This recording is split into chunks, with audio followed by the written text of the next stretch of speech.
트럼프의 관세 정책으로 인해서 글로벌 시장이 계속해서 불안한 모습을 나타내고 있습니다. 주식시장 역시도 계속해서 좀 변동성이 짙게 나타나고 있는데요. 이런 변동성으로 인해서 또 안전자산 선호 심리가 강화되면서 또 국채 가격이 오르거나 또 금 가격이 오르는 등 이렇게 다른 안전 자산에는 이렇게 가격이 상승하는 모습을 나타내고 있는데 반면에 이 안전자산 중에 하나로 꼽혀지고 있는 이 달러 같은 경우에는 계속해서 좀 하락세를 나타내고 있습니다. 그렇다면 이 달러 왜 하락세를 보이는지 그리고 이러한 달러의 하락이 또 미국 증시에는 어떠한 영향을 미칠지 계속해서 이러한 약달러 기조가 이어질 수 있을지 하나씩 오늘 짚어보도록 하겠습니다. 먼저 달러 인덱스 계속해서 좀 하락하는 모습을 나타내고 있습니다. 이 빨간색 네모칸으로 표시한 부분이 이 트럼프가 취임했을 당시인 1월 20일에 달러 인덱스를 나타낸 그런 차트인데요. 이 당시만 해도 달러 인덱스가 109선을 가리키고 있었습니다. 하지만은 이렇게 이후에 계속해서 지속적으로 좀 출렁임을 보이다가 최근에 이렇게 좀 급락하는 모습을 나타냈고요. 또 전거래일에는 104선까지 좀 하회하는 듯한 모습을 나타냈습니다. 역시나 이런 관세 정책이 불안감을 키우면서 인플레이션을 다시 한번 자극할 수 있겠다는 우려감이 실렸고요. 이로 인해서 미국 경기 역시도 다시 한번 둔화할 수 있다는 그런 우려감이 함께 나타났습니다. 이로 인해서 계속해서 달러화는 급락세를 나타나게 된 거고요. 그리고 현재 이 달러 인덱스 같은 경우에는 지난해 12월 9일 이후에 또 3개월 만에 가장 낮은 수준을 기록을 하고 있습니다. 그렇다면 이렇게 달러의 약세, 이 미국 증시에는 또 어떠한 영향을 미칠지 긍정적인 면과 또 부정적인 면 하나씩 살펴보도록 하겠습니다. 먼저 긍정적인 관점부터 살펴보도록 할 텐데요. 이 자국 제조업 기업의 경쟁력이 강화될 수 있다는 측면에서는 긍정적으로 작용할 수가 있다는 겁니다. 아무래도 약달러 기조가 이어지게 된다라고 한다면은 상대적으로 이 다른 국가의 제품에 대비해서 이 미국의 제품이 저렴해 보이는 효과가 나타날 수가 있겠고요. 이로 인해서 수출 경쟁력이 상승을 할 수 있게 된다는 그러한 분석입니다. 그리고 이 무역 수지 적자폭을 또 축소할 수 있을 것으로도 또 기대가 되고 있는 그러한 상황인데요. 미국 같은 경우에는 수출보다 이 수입을 더욱더 많이 하는 그러한 무역 적자국으로 또 알려져 있기 때문에 이러한 논리에 의해서 수출이 증가를 하게 된다면은 수입은 줄어들기 때문에 이러한 또 적자폭을 감소할 수 있는 데는 도움이 될 것이다라는 분석들입니다. 그리고 미국 기업들의 이익 역시도 좀 증가할 수가 있겠다라는 분석인데요. 애플이나 또 마이크로소프트 같은 경우에는 이 해외 매출의 비중이 상당히 큰 편이죠. 이로 인해서 또 환율이 낮아지게 된다면은 해외에서 벌어들이는 그러한 수익들이 더욱더 늘어날 수 있겠다라는 관점이 나오고 있습니다. 이로 인해서 또 미국 기업들의 이익이 더욱더 늘어날 것이다라는 부분에서는 이렇게 긍정적인 관점이 나타날 것이라는 그러한 분석들이 함께 나오고 있는 겁니다. 그렇다면 반대로 또 이 미증시에 부정적으로 작용할 수 있다는 그러한 분석들도 함께 전해지고 있는데요. 먼저 첫 번째로는 이 미국 내 수입 물가가 계속해서 상승할 수 있다라는 그런 논리입니다. 이 수입 상품 가격 상승으로 인해서 또 인플레이션을 유발할 수가 있다라는 그러한 이야기들이 전해지고 있고요.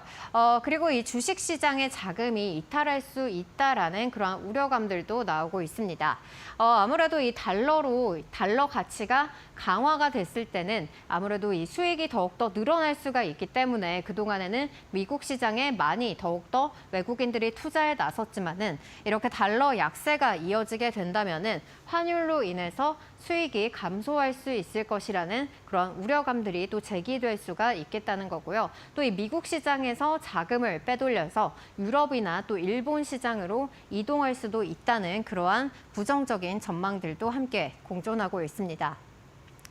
그리고 이 미국 국채 매도를 또 압력하고 이러한 것이 촉매제로 작용할 수 있을 것이라는 가능성도 제기가 되고 있는 건데요. 미국의 이 달러가 계속해서 약세를 보인다면은 이 미국의 국채 가치도 하락을 할 수가 있게 되고요. 이로 인해서 또 국채 가격과 이 반대되는 양상을 보이는 이 국채 금리는 상승을 할 수 있다라는 겁니다. 이로 인해서 이 국채 금리가 상승할 경우에는 또 빅테크들의 또 하방 압력을 가할 수가 있기 때문에 이러한 부분에 있어서는 이 금융시장의 불안정성이 증가할 수도 있다는 이러한 분석들이 함께 나오고 있습니다. 이렇게 긍정적인 면과 또 그리고 부정적인 면들이 공존을 하고 있는데요. 하지만 실제로 이 트럼프는 또 약달러 기조를 원하고 있다는 이야기도 함께 나오고 있습니다. 이 트럼프의 환율 시나리오를 하나씩 살펴볼 텐데요. 먼저 이 달러 지수 같은 경우에는 이 국채 금리 대비해서 이렇게 많이 떨어져 있는 모습을 다시 한번 확인을 해볼 수가 있습니다. 미국이 이렇게 다시 한번 이 관세뿐만 아니라 또 환율로 이렇게 다른 국가들을 압박할 수도 있겠다라는 그러한 분석인 건데요. 이 트럼프가 다시 한번 이 관세 다음으로 또 환율을 압박할 수 있다는 그런 분석들 하나씩 살펴보시죠. 먼저 미국이 타 국가에 대해서 통화 절상을 요구를 한다는 겁니다. 이렇게 된다면은 상대적으로 이 타 국가들의 통화 가치는 올라가고 달러 약세는 계속해서 이어질 수가 있다는 건데요. 이렇게 된다면은 타 국가가 이렇게 통화 가치가 또 늘어날 시에는 그 해당 국가들에 대해서는 수출 기업들이 피해를 볼 수도 있다는 겁니다. 그러니까 이 다른 나라의 그 통화 가치가 올라가게 된다면은 이 수출품이 더욱더 비싸 보이는 그러한 효과가 있기 때문에 수출 기업에는 피해가 있을 수 있겠다라는 그러한 이야기고요. 그리고 이 그렇다면은 이 미국 국채 매수로 또 이 절충할 수 있겠다라는 그런 절충안을 또 트럼프가 내놓을 거라는 그런 시나리오도 함께 나오고 있는 겁니다. 이로 인해서 또 다시 한번 국채 매수로 인해서 달러가 모이게 되고 이로 인해서 달러 수요는 계속해서 증가할 수 있겠다라는 그러한 논리이고요. 그리고 극심한 통화 절상을 막기 위해서 이 주요국에서는 또 달러를 계속해서 매수하려는 그런 움직임이 나타날 거라는 겁니다. 그러니까 이 통화 가치 압박을 조금 더 줄이기 위해서 또 달러를 매수를 할 것이고 이로 인해서 또 달러가 또 자국 통화 가치를 또 이 달러를 사서 이렇게 통화 가치를 인위적으로 낮추는 그러한 방안들을 이 다른 나라에서는 고심할 것이라는 이야기입니다. 그리고 이 각국 정부가 또 사들인 달러를 가만히 냅두지 않고 또 이 미국의 국채를 매수하는 것에 활용을 할 것이기 때문에 전반적으로 이런 트럼프의 환율 시나리오로 봤을 때 이 달러는 다시 한번 이렇게 미국으로 흘러들어올 가능성이 있다는 거고요. 이로 인해서 미국의 국채 시장 역시도 안정되는 효과까지 가져갈 수 있다는 것이 이 트럼프의 환율 시나리오입니다. 그렇다면 이 약달러의 기조도 계속해서 이어질 수 있을지도 지켜봐야 될 것 같은데요. 현재 이 상황으로 봤을 때는 약달러보다는 강달러로 이어질 수 있다는 분석들도 제기가 되고 있습니다. 현재 일본과 또 유럽 같은 경우에는 이 내수 회복이 좀 가시화되기 전까지는 수출의 버팀목 역할이 좀 필요한 상황인데요. 이로 인해서 이 수출의 증가를 위해서는 계속해서 이 자국의 화폐 가치를 낮출 가능성이 있다라는 겁니다. 그리고 이 대상국으로는 또 중국 역시도 꼽히고 있는데요. 중국이 또 미국과 이 기술 안보 분야에서 현재 대치 중이라는 그러한 상황도 역시나 이런 강달러 시나리오를 뒷받침하는 부분입니다. 중국산 제품에 대해서 현재 이 미국이 계속해서 제재를 하고 있는 데다가 또 이 미국 기업들이 중국에 투자하는 것을 제한하고 있기도 합니다. 특히나 또 엔비디아 같은 경우에는 이 저사양 칩까지 좀 수출을 통제하겠다라는 그러한 뉘앙스를 전하면서 계속해서 좀 중국을 압박하는 그런 모양새를 취하고 있고요.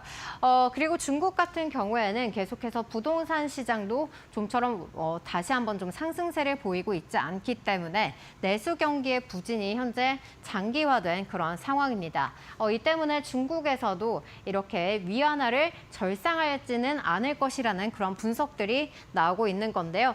이러한 상대국들은 계속해서 이 약달러 기조보다는 강달러 기조를 이어가는 움직임을 펼쳐나갈 것이라는 논리입니다. 그리고 이 제조업 부흥을 위해서 약달러는 이 미국 중심의 공급망을 재편할 것이라는 그런 이야기들도 나오고 있는데요. 이 제조업 부흥을 위해서 약달러를 계속해서 이렇게 지속을 할 것이라 이러한 부분은 또 해외 기업들이 이 대미 투자를 계속해서 늘릴 것을 또 자극을 할 수가 있고요. 이로 인해서 결국에는 다시 한번 달러 수요가 늘어날 수가 있다는 겁니다. 이로 인해서 달러는 다시 한번 약세라기보다는 다시 중장기적으로 봤을 때는 이 강세로 돌아설 수 있다는 그러한 의견들이고요. 그리고 약달러와 관세, 확장 재정 같은 이러한 급진적인 전개를 보일 시에는 인플레이션을 계속해서 자극할 수 있다는 우려감도 강달러를 뒷받침하는 그러한 논리로 작용을 하고 있습니다. 관세 같은 경우에는 계속해서 이 수입품 물가를 상승을 할 수가 있고 또 이로 인해서 다시 한번 인플레이션을 유발할 수도 있겠다라는 우려감들이 제기가 되고 있기 때문에 이렇게 대내외적인 요건으로 봤을 때는 이 트럼프의 약달러 기조가 이어지지는 않을 것이라는 그러한 분석입니다. 여기까지 이렇게 현재 약달러의 상황과 이후에 또 시나리오까지 함께 살펴봤는데요. 트럼프의 약달러 기조 결국에는 또 이 원화, 이 통화 가치로 인해서 또 다른 국가들을 압박하는 그러한 수단으로 다시 한번 사용이 될 수 있을 거라는 그러한 분석인데요. 또 이러한 부분들에 있어서 달러가 어떠한 움직임을 보일 수 있을지 투자자들이 계속해서 집중해봐야 될 것 같습니다. 여기까지 사인이었습니다.